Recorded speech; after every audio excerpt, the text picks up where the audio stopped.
أعوذ بالله من الشيطان الرجيم.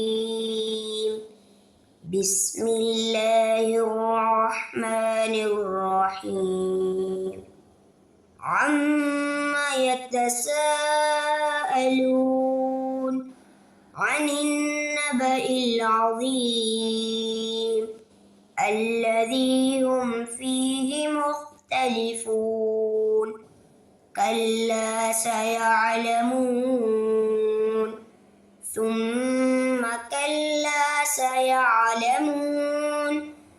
ألم نجعل الأرض مهادا والجبال أوتادا وخلقناكم أزواجا وجعلنا نومكم سباتا وجعلنا الليل لباسا وجعلنا النهار معاشا وبنينا فوقكم سبعا شدادا وجعلنا سراجا وهاجا وأنزلنا من المعصرات ماء ثجاجا لنخرج به حبا ونباتا وجنات ألفافا إن يوم الفصل كان ميقاتا يوم ينفخ في الصور فتأتون أفواجا وفتحت السماء فكانت أبوابا وسيرت الجبال فكانت سرابا إن جهنم كانت مرصادا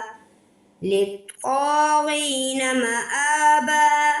لابثين فيها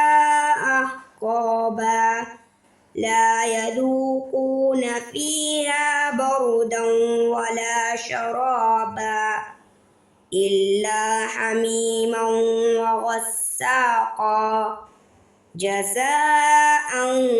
وفاقا إنهم كانوا لا يرجون حسابا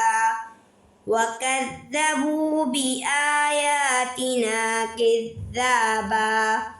وكل شيء أحصيناه كتابا فذوقوا فلن نزيدكم إلا عذابا إن للمتقين مفازا حدائق وأعنابا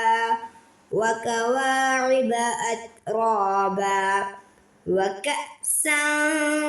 دهاقا لا يسمعون فيها لغوا ولا كذابا جزاء من ربك عطاء حسابا رب السماوات والأرض وما بينهما الرحمن لا يملكون منه خطابا يوم يقوم الروح والملائكة صفا لا يتكلمون إلا من أذن له الرحمن وقال صوابا ذلك اليوم الحق فمن شاء اتخذ إلى ربه مآبا إنا أنذرناكم عذابا قريبا يوم ينظر المرء ما قدمت يداه ويقول الكافر يا ليتني الكافر يا ليتني كنت ترابا